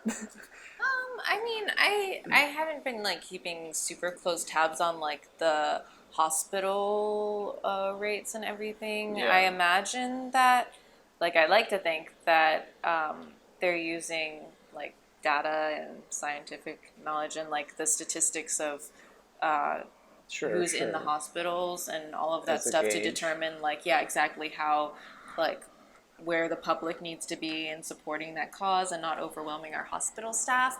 So, I mean, at least for me, I'm just like, it's not an inconvenience to, obviously, like, I want everything to go back to normal just like everyone else. But at least for me, when I'm thinking about the people who are truly on the front lines, like when I think about it from that way, it's just like the least I can do is put on a mask and prevent the spread. For sure, of course. I mean, I'm vaccinated, and like I'm hoping that, like, I mean, my family's vaccinated, and so I mean, I just hope that like I mean, we're getting there. You know, Yeah, we'll yeah. get there. I know that there are the variants and everything, which is scary, but Variants. yeah, The Delta variant. Delta variant. Yeah, because I guess what I think about Yeah. is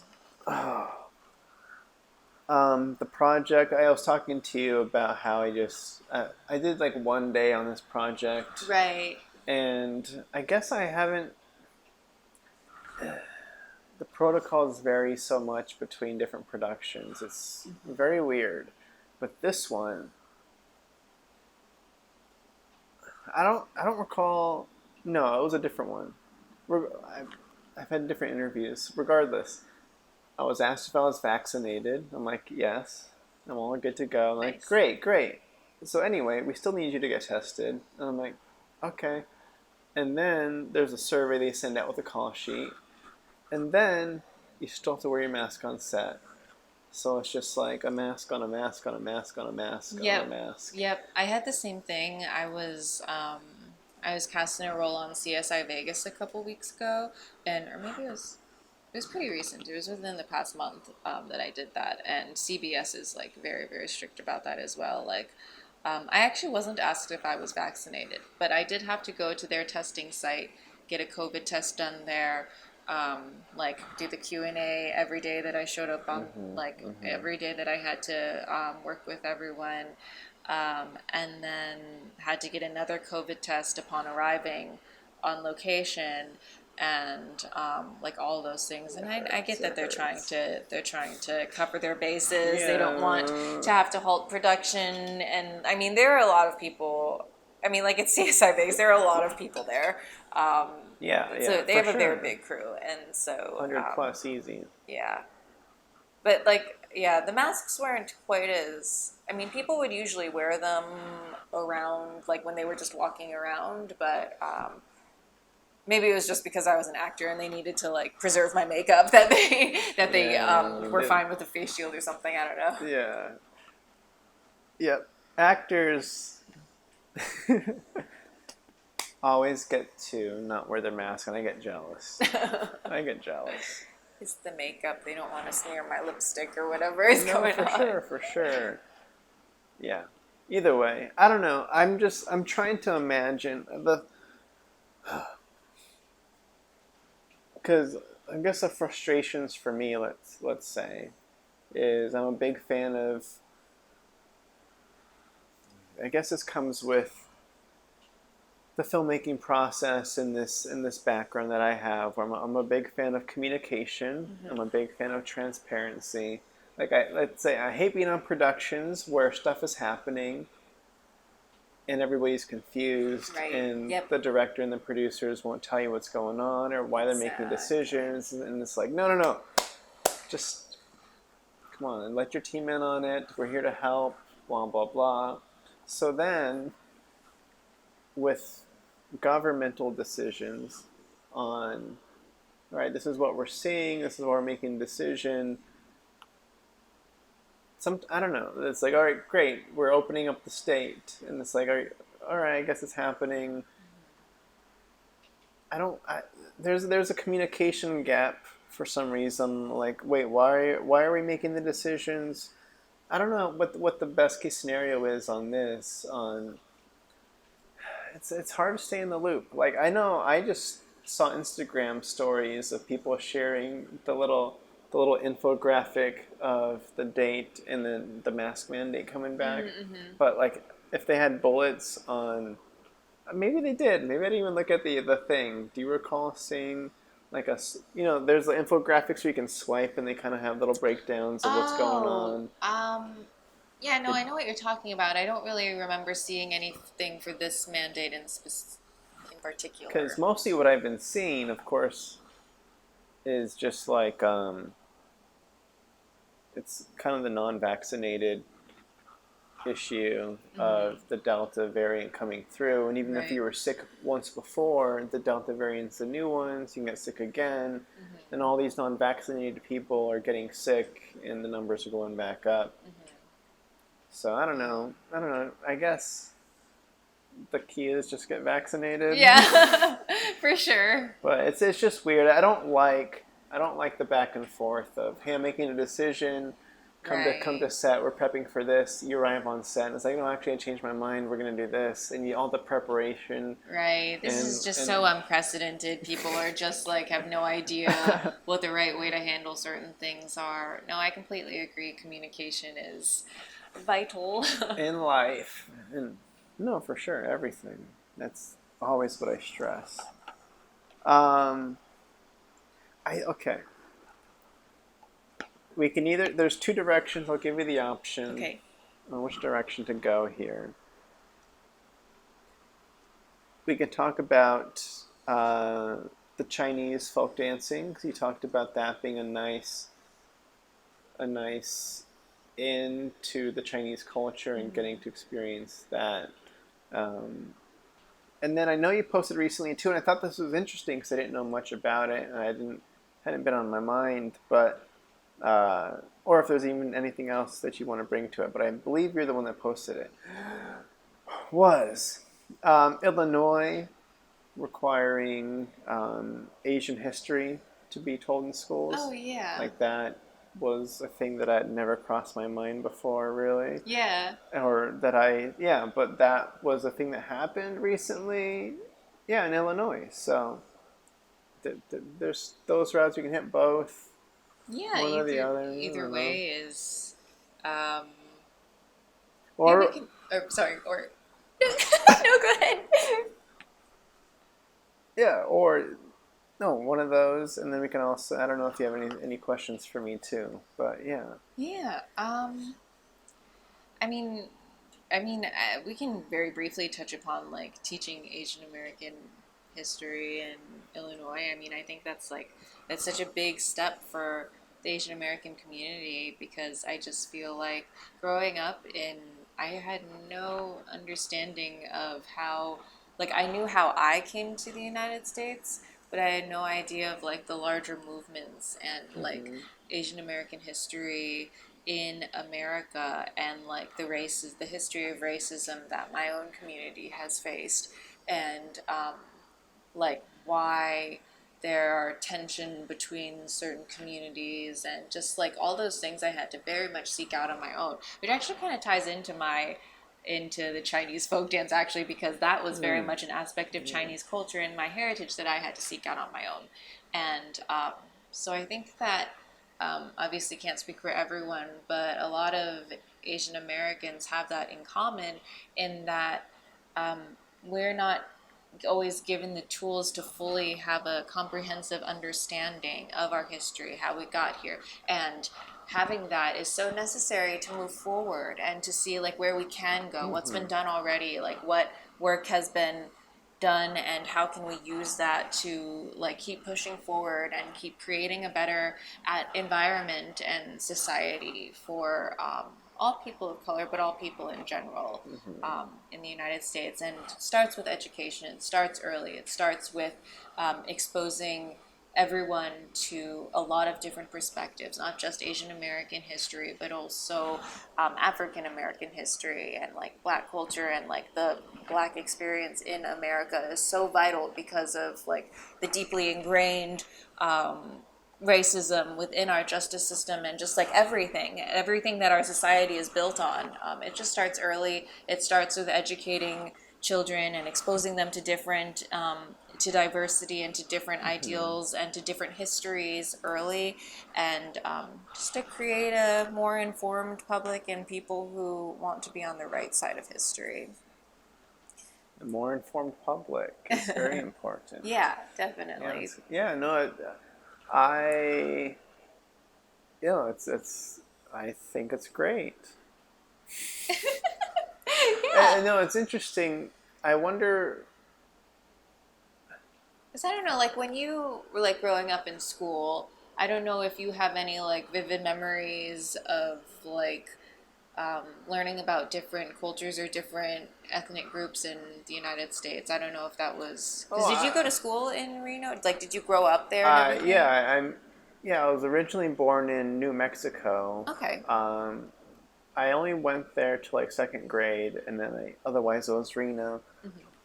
But I guess like as you're speaking, the only thing I could really recall I don't know, school feels so long ago. Oh yeah. But Oh yeah. but I or maybe it's just like stories as of late with like just, Black History Month, where you have the 1 month where there's a lot of backlash, like especially with the Black Lives Matter movement, um, where it's kind of like the weirdness of,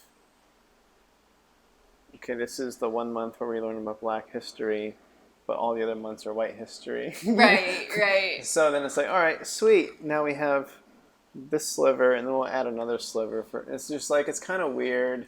It's still a Yeah. weird feeling to me. I do not recall much.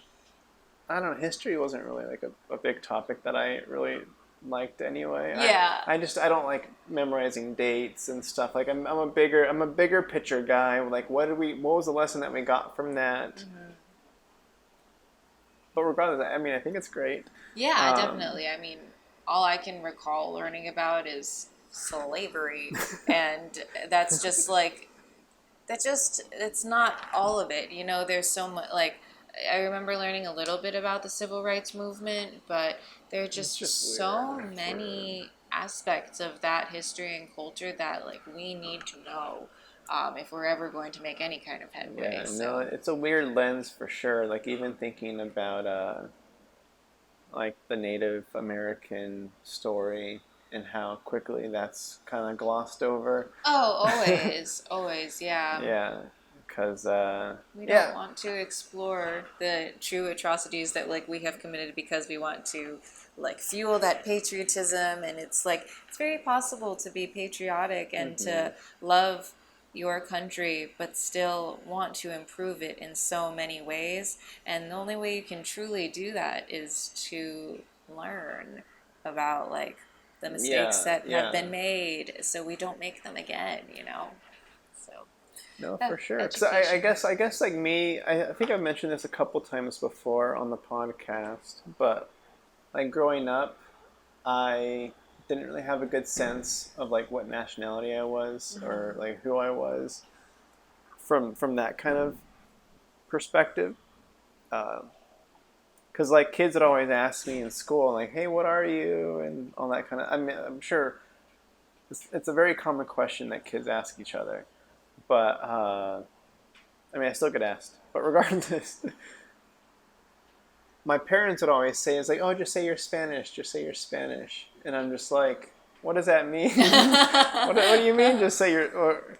So I never really quite felt like I was confident in whatever cultural nationality background. So I kind of grew up kind of this weird hodgepodge of I don't really feel like just a white dude with these white friends, or I don't really feel like fully Mexican with my Mexican friends. Like there was this weird in betweenness. So like going through that kind of stuff, like I was just like learning cultural different histories. Always felt like yeah, I could relate to like everything because sure, I don't know what I am, so that all makes sense to me. But then as of late, I think you mentioned like on your YouTube that you did like a 23andMe Yeah, I was going to ask if breakdown. you had ever done one of those DNA tests Yeah, before. yeah. I'd be so curious. So I am 2/3 Spanish, so Spain, Spaniard, Okay. to the Americas, and then 1/3 Native. Okay. Um, yeah, so Wow. it's just a classic story of the Spaniards coming to the states and doing their thing. So that's when the later investigation of like, oh, I'm kind of curious on my background now that I'm older. Let me do a little bit of research on like, I wonder how this native plays in. Like, what was that relationship like? Like, what tribes were involved? Right. It very much takes place in the New Mexico region, but regardless, like I was kind of saying, how glossed over that kind of history is because Yeah. of the stuff. It's Absolutely. It's a And weird thing that I yeah. feel quite a disconnection to, but I wish I felt more connected. Yeah, Well, that's so yeah, weird. no, definitely. That's a Yeah. huge part of why that education's so important. Also, like, that's a really important point in that, like, children are so, like, are still experiencing and learning about the world and forming their identity and who they're going to be.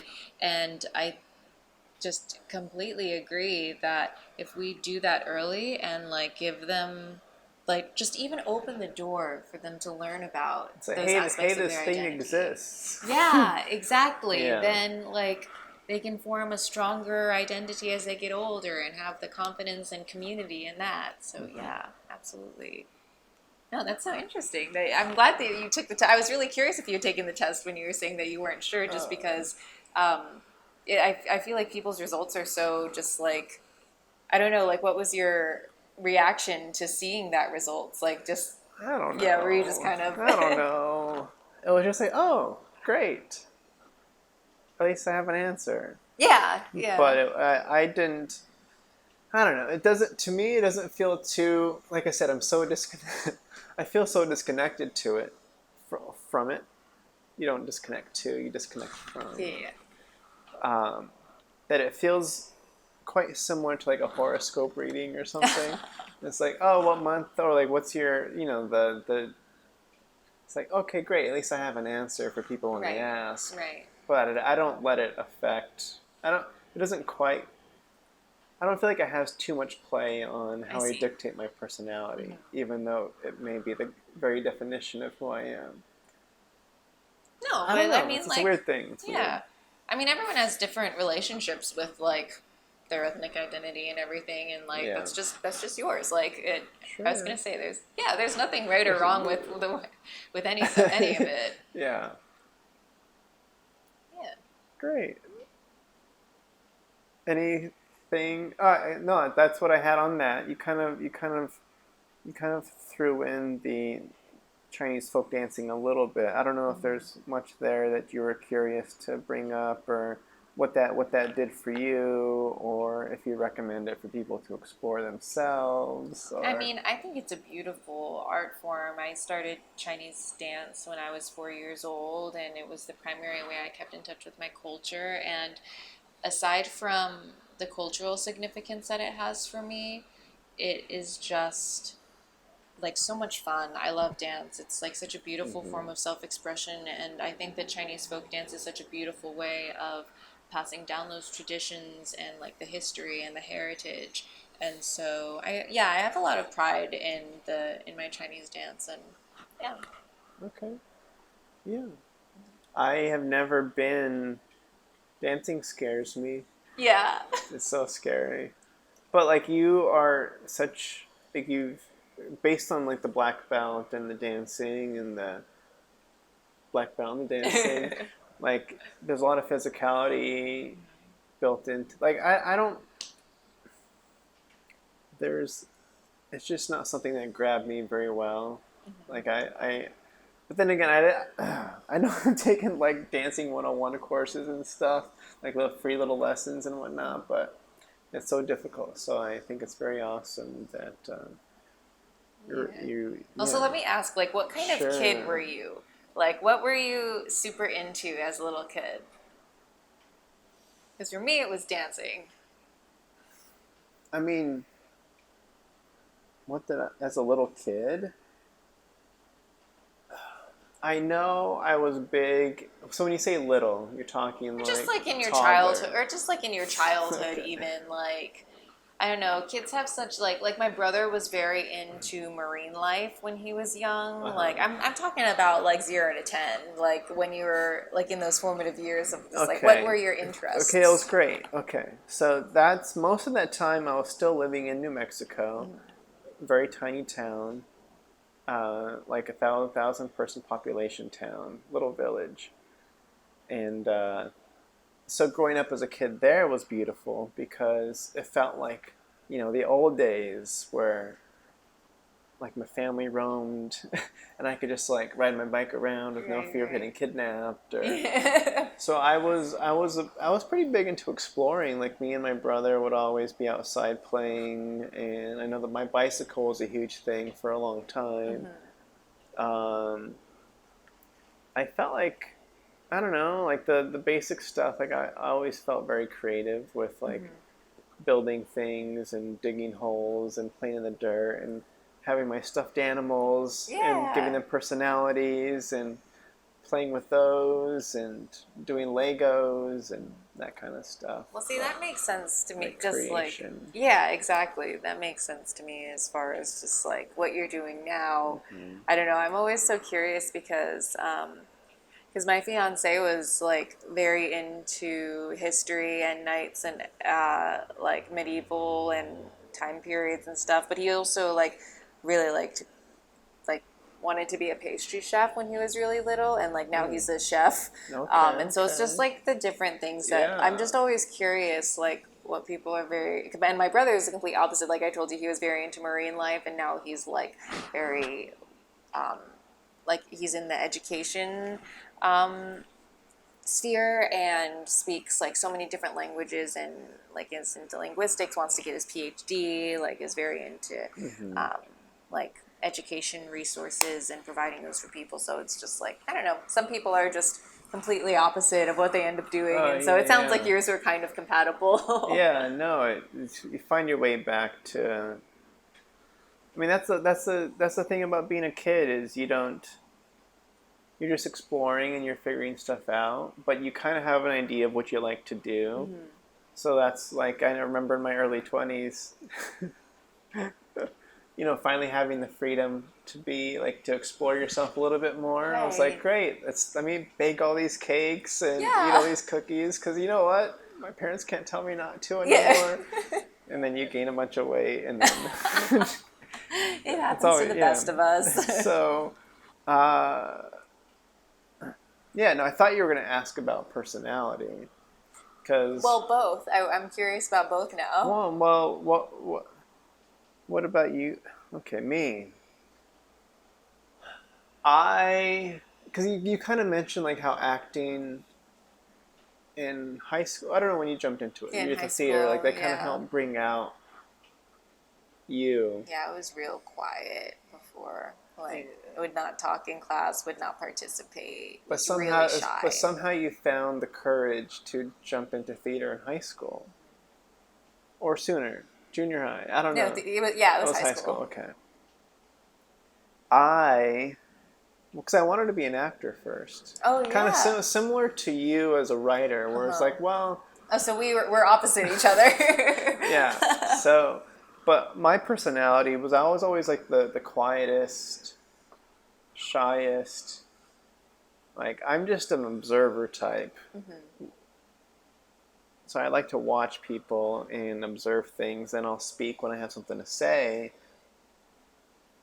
But like I always had difficulty kind of being an outgoing type. Or like that just wasn't me. I'm super introverted. And it took me to like I like to say until I was like 23, until I really kind of started finally budding and flowering. That's not the right word at all. Blossoming. Yeah, I took an acting 101 class in my last semester of college that kind of helped to re-spark the creativity. Because I went there for engineering. And wow. So I got my bachelor's in mining engineering specifically. Oh my goodness. And but yeah, I took acting 101 because I was tired of all the math and science, and I'm like, you know what, I need a creative switch. And here I am. So I don't know. Yeah. But yeah, super. Yeah, I couldn't.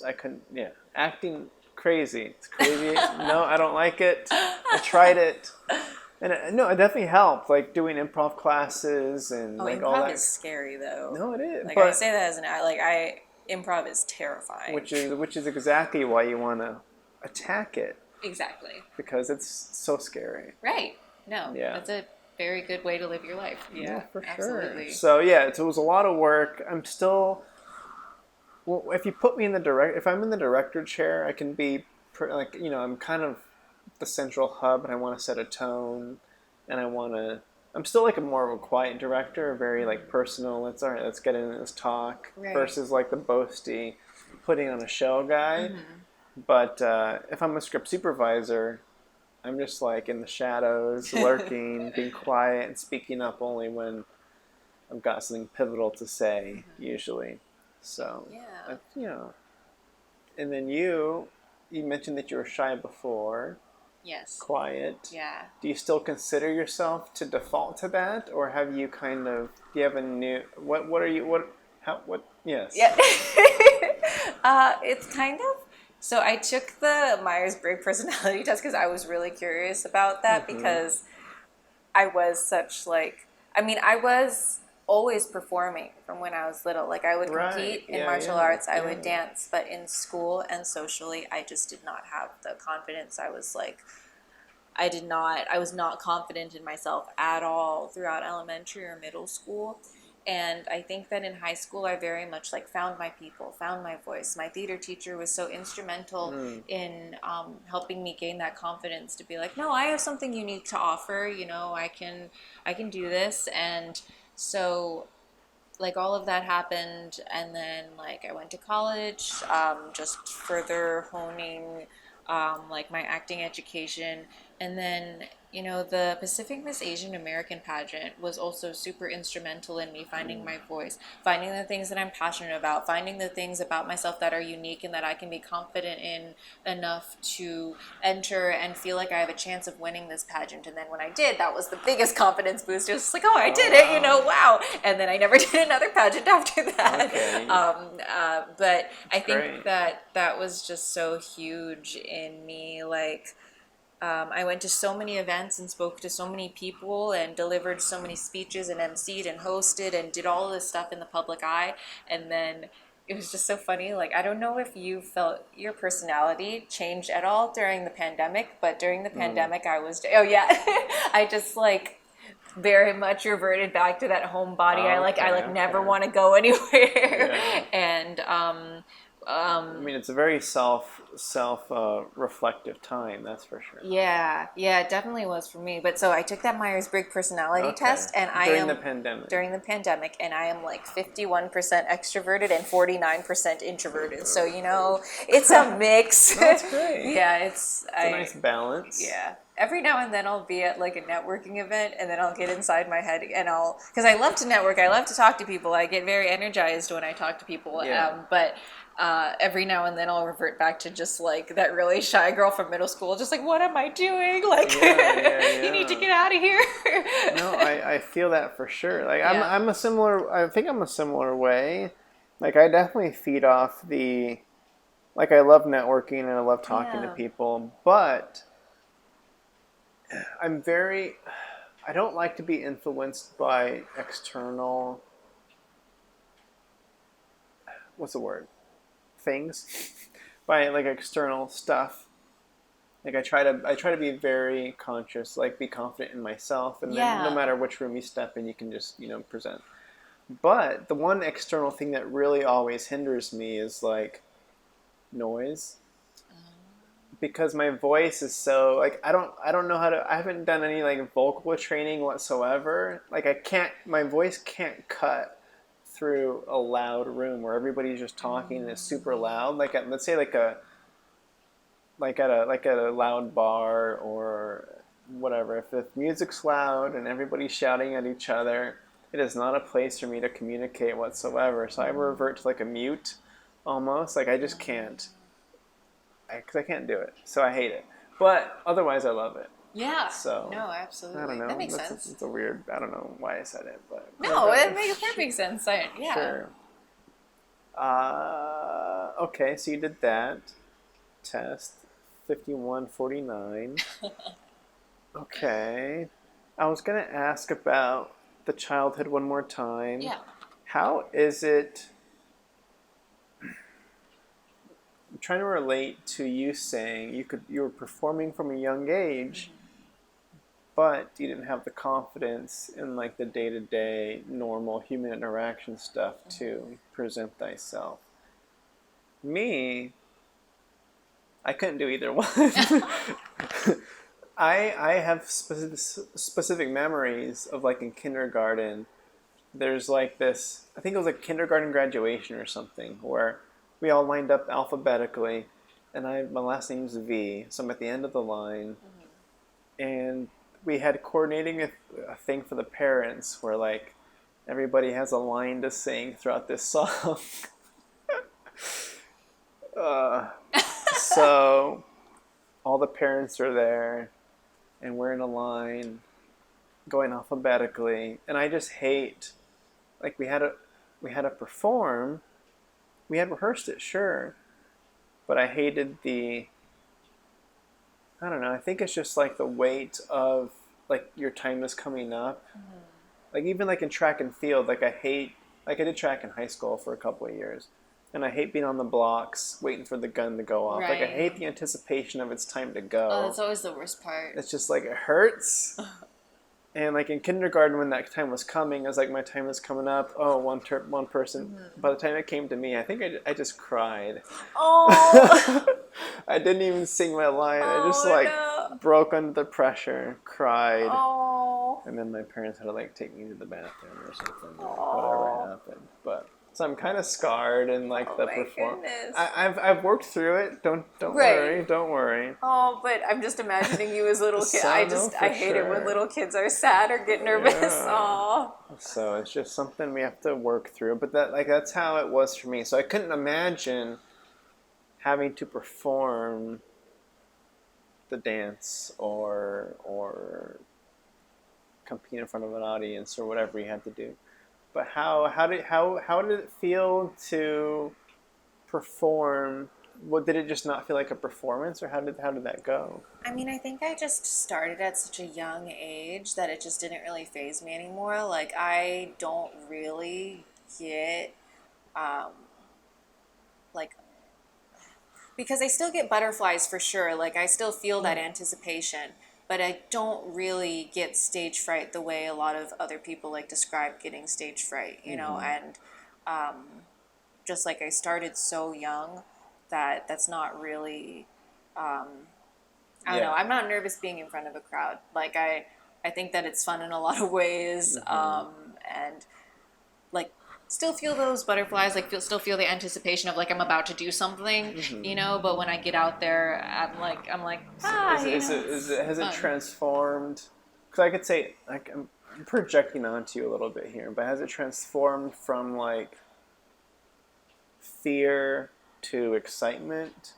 Yeah. In a way where it's the same kind of feeling, but it feels good now. Yeah, definitely. Well, it's like so much of performance is self-expression, and so like I just get such a like wonderful rush of like, this is like where I feel so comfortable, and this is like where I feel so in my element of like of dancing and like performing and like competing in martial arts. It's just like, this is what I do, you know. And I don't know if you get into a similar thing when you're writing or directing, with just like where you're in that zone. I love it. And you're, that's how I feel when I'm on stage. It's like, it's not even so much fear. I don't think I ever really, or maybe if I did feel that fear, it was like so young and I don't really remember it. But yeah, you just get in that zone, and I'm just like, okay, this is what I do. This is like what I'm passionate about. Like I'm super excited about it. So yeah, it's the best feeling. Yeah.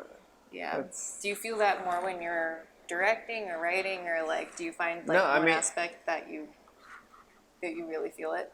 It's definitely, I mean, just being on set in general, I feel that it doesn't matter what position I'm in, because like we're kind of saying, I have the capability of, I'm just a fan of being a support player too when it comes down to it. So whether I'm the guy directing and leading the show and setting the tone, or I'm just a support player, I'm still,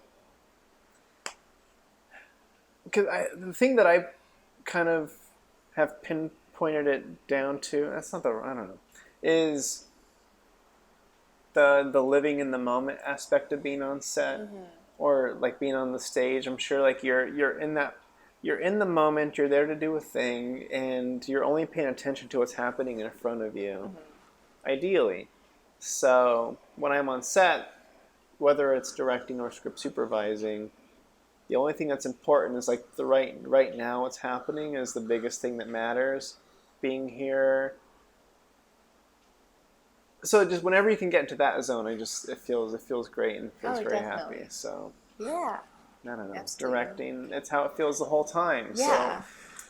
So it's always trying to get back to that. Right. Mm-hmm. No, I agree. Same here. Yeah. Great. Well, we're in a good place for that. So Yes. yeah.